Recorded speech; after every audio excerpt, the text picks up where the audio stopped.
Continuamos en nuestras clases en esta fría mañana y para explicar inicialmente, aclarar que estamos trabajando con el texto de Mauro Wolf, la investigación de la comunicación de masas. Ya hemos pasado el texto de Mateilhart, que nos permitía visibilizar cómo se constituía la comunicación como disciplina científica, y se constituye un corpus teórico, un cuerpo de teorías, y es Mauro Wolf, este autor italiano que vive actualmente, quien sintetiza o quien sistematiza las grandes teorías de la comunicación y cultura que surgieron a principios del siglo XX. Y estábamos en la década del 30, 1930, en un contexto bastante complejo, donde aparecen los primeros medios electrónicos, la simultaneidad de la radio, que trae aparejado una forma de comunicación completamente distinta a la conocida hasta la época. Y en este sentido nos hace falta reflexionar acerca del concepto de masa.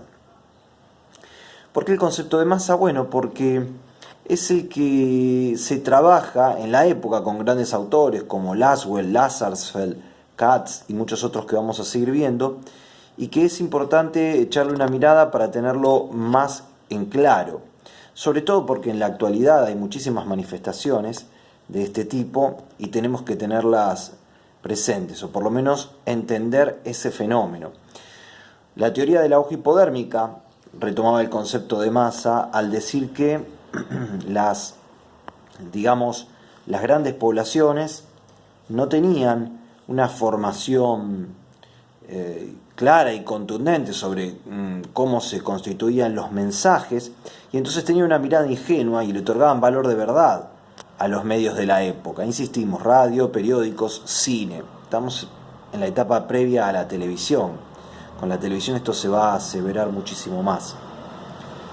Y entonces estos autores, sobre todo Lasswell, todavía estamos con Lasswell, plantea que la masa tiene una forma de actuación, es decir, el sujeto en masa tiene una forma de actuación instintiva, arcaica, regresiva, donde no prima justamente la racionalidad. Es decir, que la persona actúa en masa, de una forma cuasi inconsciente. Eso es lo que van a plantear. Recordemos que no existe la masa en sí, sino que es una forma de ver a un conglomerado de personas, a una cantidad de personas incontable por el ojo humano. Como si uno observara, no sé, en un estadio de fútbol, una tribuna donde hay 10.000, 15.000 personas. En esa tribuna no es posible que un sujeto pueda contabilizar individualmente a cada uno, sino que hace una mirada global y según la capacidad de esa tribuna calcula, según el total de capacidad y la cantidad de sitio ocupado, calcula más o menos cuántas personas hay. Es decir, es una forma, es un punto de vista óptico, una manera de calcular una cantidad de personas. Hablar de masa no existe en sí mismo. Y fíjense cómo no existe, que en rigor el concepto, porque de algún lado tiene que salir el concepto, esa etiqueta que se le pone a una cantidad de personas que se reúnen en un lugar determinado. Bueno, se le puso el nombre de masa porque se lo asemeja metafóricamente con, fíjense, es muy coloquial el paralelismo, nada académico, con el bollo de una pizza. ¿Por qué con el bollo de una pizza? Porque es la misma lógica. El bollo de una pizza conlleva harina, levadura, sal, agua, ¿sí? Y allí se conforma. Una vez que se mezclan todos esos ingredientes, uno tiene ese bollo homogéneo. Si retirara una parte del bollo, si lo cortara a la mitad, seguiría teniendo también toda la materialidad de esa masa para poder nuevamente discriminar cada elemento. Habría que hacer un proceso químico de decantación, ¿no? Para obtener nuevamente la harina, el agua, el aceite, la sal, la levadura. Es decir, que una vez que se mezcló, ya no hay manera de volver atrás. Lo mismo sucede con el comportamiento de las personas en masa. Esta es la forma correcta de decirlo. No la masa así, sin más, sino que el comportamiento de las personas en masa. Quiere decir que en conjunto es un todo indiferenciado, donde las personas reaccionan sobre todo resguardadas en el anonimato. Este es otro concepto muy importante.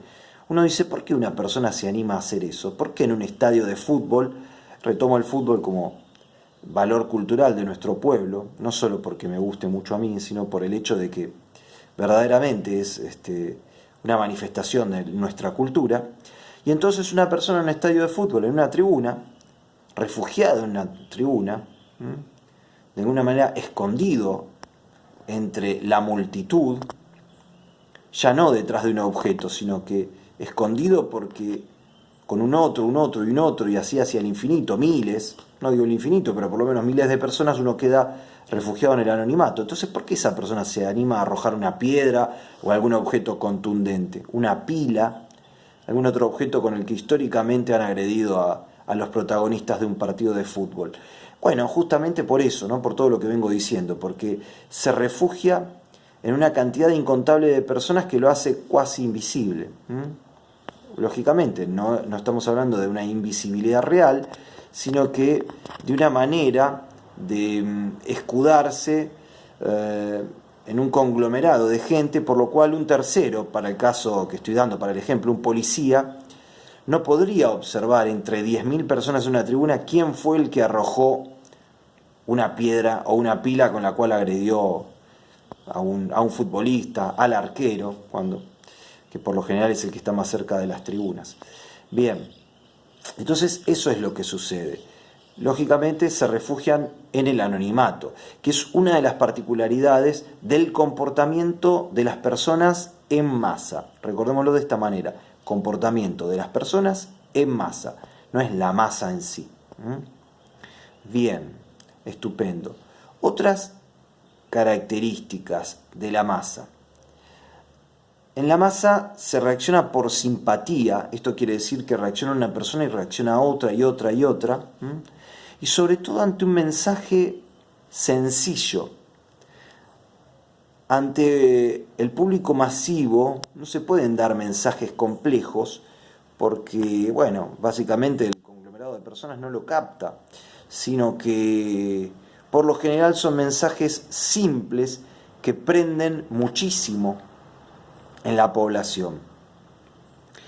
Vamos a tomar el ejemplo de Argentina, algunos ejemplos de Argentina, algunos ejemplos políticos. Voy a pasear por todos los partidos políticos, o unos cuantos, así no hay, digamos, preferencia por ninguno de ellos. Es Perón en el balcón de la Casa Rosada abriendo los brazos, yo abro un brazo porque con el otro estoy sosteniendo el celular, diciendo compañeros, un mensaje muy sencillo, y ante ese mensaje entonces las personas reaccionando en cadena, las personas que lógicamente visitaban la Plaza de Mayo, se acercaban allí y ante un mensaje sencillo pero contundente, reaccionaban. Hoy diríamos se viralizaba, ¿no? Pero bueno, en aquella época, en los años 40 y los años 50, todavía el concepto, sobre todo asemejado a la tecnología, no existía, sí asemejado a la medicina. O es Alfonsín en el balcón del Cabildo, justamente para diferenciarse de Perón, ya en el 83, diciendo: con la democracia se come, se cura y se educa, tomándose ambas manos, uniéndoselas, en mensaje justamente, precisamente de unión. Y la Plaza de Mayo, uno dice figurativamente la Plaza de Mayo, ¿no? Personalizándola. En rigor, todas las personas que estaban allí reunidas, con la vista en la dirección contraria, hacia el Cabildo, reaccionaban en cadena ante el mensaje también de este otro gran estadista, al igual que Perón, en este caso en la defensa de la democracia. Claro, también hay algunos mensajes tristes en nuestra historia, y que nos tenemos que hacer cargo, porque en el balcón de la Casa Rosada del año 82, Galtieri, un hombre emocionalmente inestable, manifestaba: si quieren venir que vengan, les presentaremos batalla, y toda la Plaza de Mayo reaccionando en consecuencia, en defensa de los dichos del genocida, del militar, en este caso Galtieri.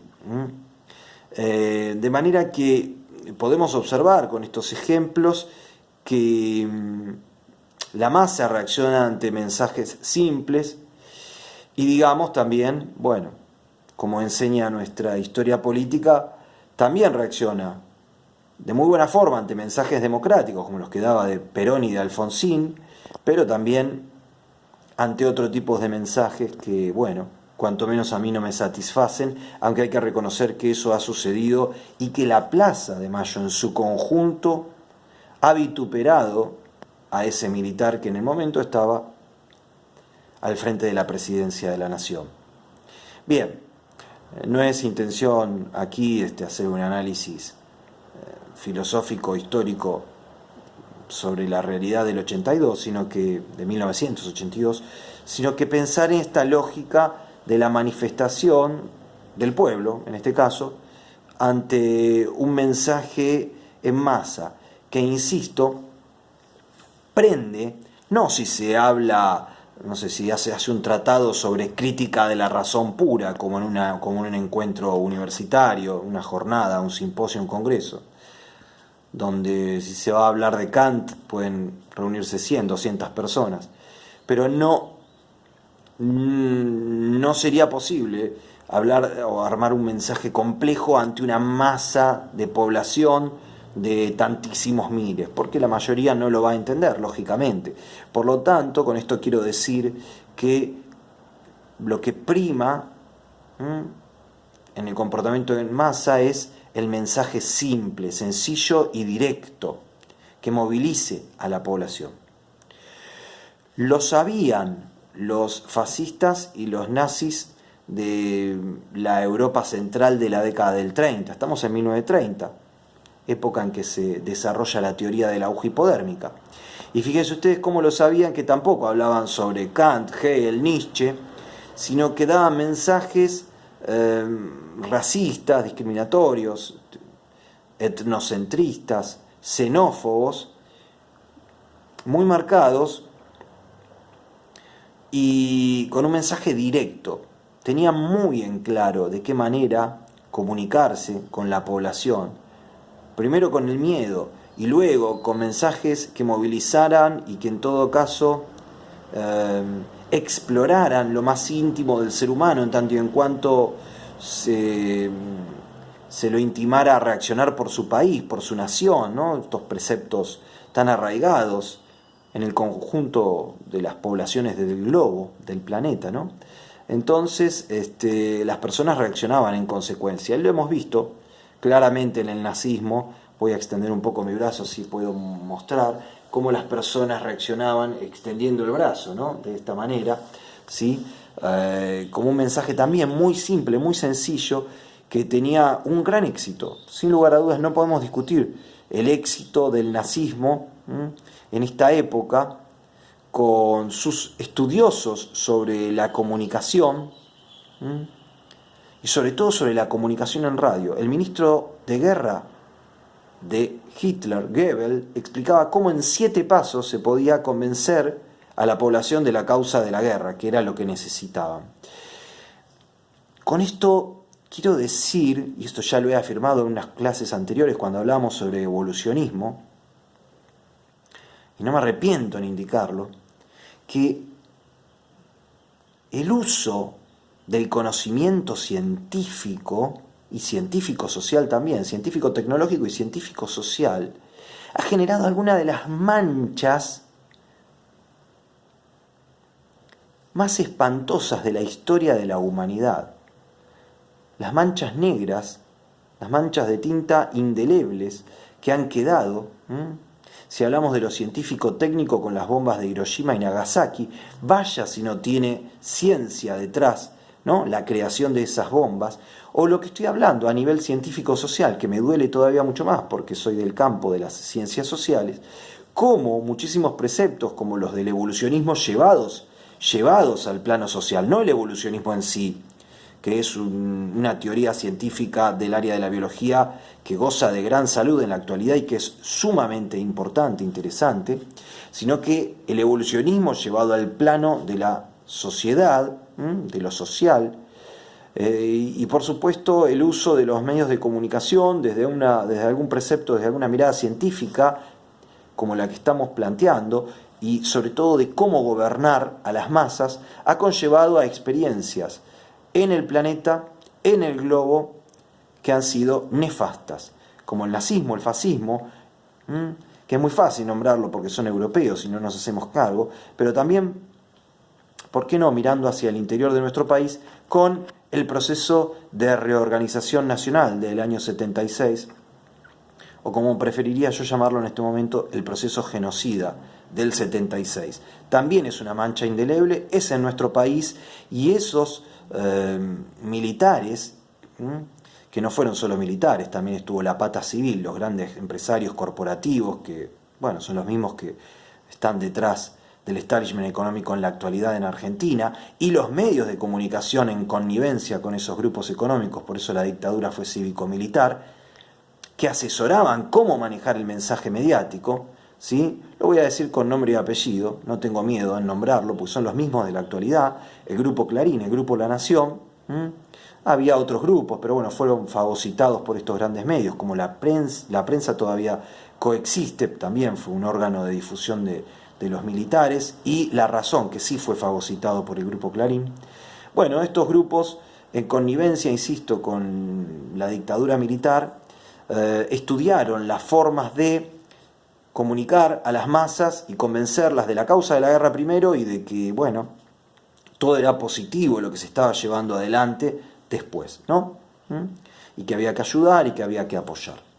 Bien, aun cuando yo fuera nada más que un infante, me siento de alguna manera engañado, dominado por una estrategia de abordar al público en masa y convencerlo de la causa de la guerra. En este caso, no hablo de las guerras de la década del 30, sino de la nuestra, la de 1982, en la que murieron más de 600 soldados argentinos, chicos argentinos.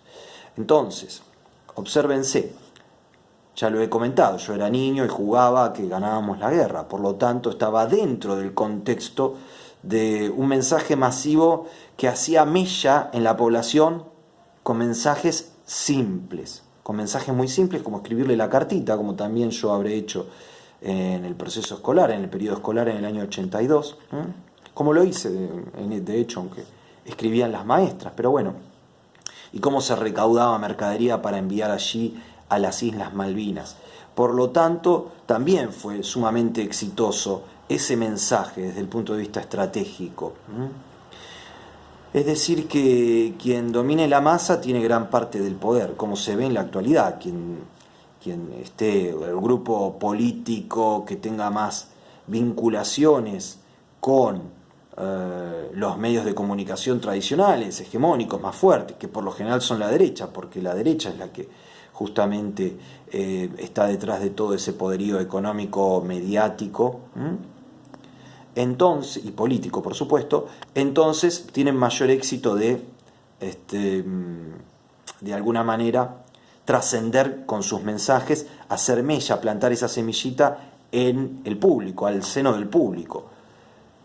Público que explicaba la teoría de la aguja hipodérmica, recepcionaba en forma individual el mensaje mediático, mas luego se homogeneizaba, y se homogeneiza porque está vigente el precepto, aunque hay otras teorías que se oponen a esto, pero está vigente la virulencia de los medios y de la manipulación. Entonces la gente se homogeneizaba dialogando con el otro y con el otro y con el otro, con su vecino, con el comerciante, etcétera, etcétera, al otro día. Al otro día cuando volvía a charlar sobre el tema.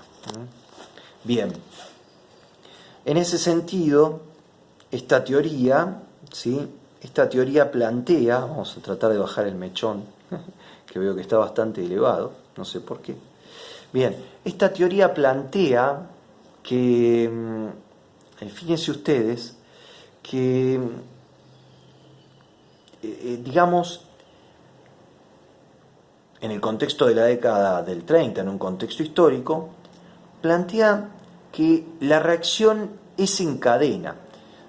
Hay un autor que se llama George Simmel, un sociólogo alemán extraordinario. Simmel se escribe con S y con doble M, muy sencillo, y lo van a leer ahí en el texto de Mauro Wolf. George Simmel plantea que la reacción en cadena se da a través de ese mensaje sencillo y que es una especie de punto de contacto entre una persona con otra y con otra y con otra, que le genera un chispazo que hace que la gente reaccione en cadena, reaccione en consecuencia.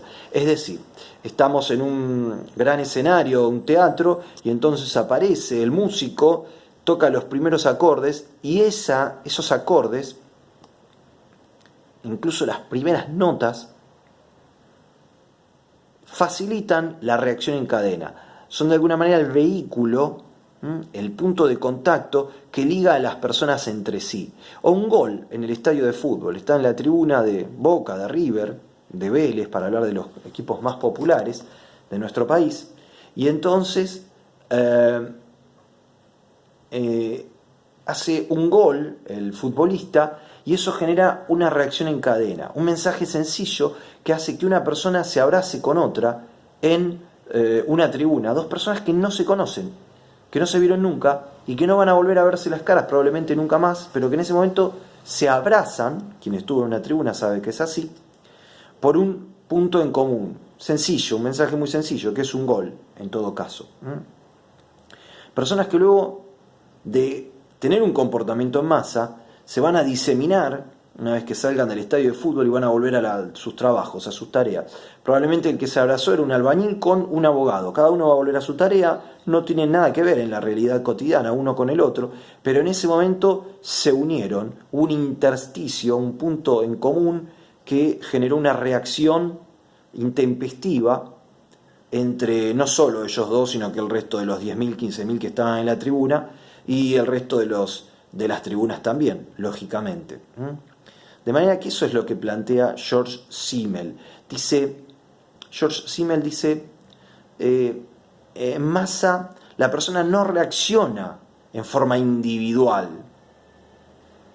y hasta ahí lo sabemos, ni tampoco es una mera aglomeración de formas o de personas en modo amorfo, es decir, no es que es una mera aglomeración, la suma de cuerpos, la suma de voluntades que no tienen pensamiento, es decir, no son zombies, no son, ¿está bien?, figuras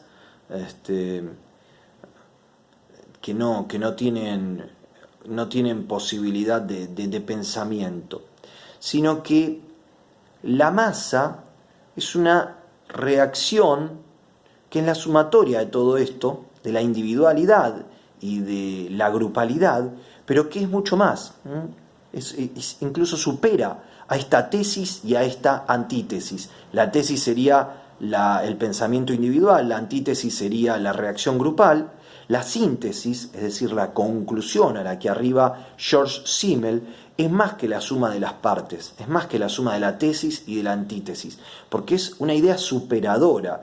Dice que en masa la gente reacciona porque tiene una individualidad y reacciona en cadena porque es la sumatoria de un montón de personas, pero también es una unión, una conexión entre todos a través de un mensaje sencillo. Y esa es la idea superadora, esa conexión, ese chispazo que une y que hace actuar a las personas sumando la individualidad de su pensamiento y, digamos, la proximidad corporal con el otro, que significa ese gran número de personas que estamos diciendo que se ve en masa y que es una forma metafórica de observarlo. Espero que hayan captado esta idea de George Simmel, que es muy compleja. Si no, vayan para atrás y vuelvan a ver que en este video lo estoy aclarando la idea superadora, que es la suma de ambos elementos, más el plus del punto de contacto que genera esa explosión intempestiva de las personas. George Simmel verdaderamente es muy inteligente. está trabajando con la matriz de pensamiento hegeliana. Como buen alemán, está trabajando con la matriz de este gran filósofo Hegel, que decía que a una tesis, es decir, a una afirmación, se le opone una antitesis, en castellano antítesis, y que si nos quedáramos en esas dos posiciones dicotómicas, el humano nunca se superaría, nunca evolucionaría. La manera de evolucionar, dice Hegel, es llegando a una idea superadora, que él la manifestó como sintesis, sin con ese guión tesis, indicando que sin significa con, es decir, que síntesis es una suerte de conclusión, una conclusión que retoma lo mejor de la tesis, retoma lo mejor de la antítesis, pero que se tiene que esforzar a llegar a una suerte de síntesis. Un ejemplo de manual sería que si, el sindicato pide un 40% de aumento salarial para los trabajadores y los empresarios ofrecen un 20%, tiene que interceder el Estado y entonces manifestarse en torno del 30% para llegar a una idea superadora.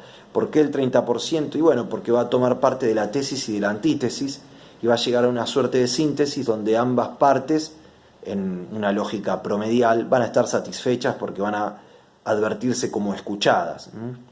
Porque para llegar a esa suerte de promedio del 30%, sin lugar a dudas se tomó en cuenta el 40 y el 20, ¿sí?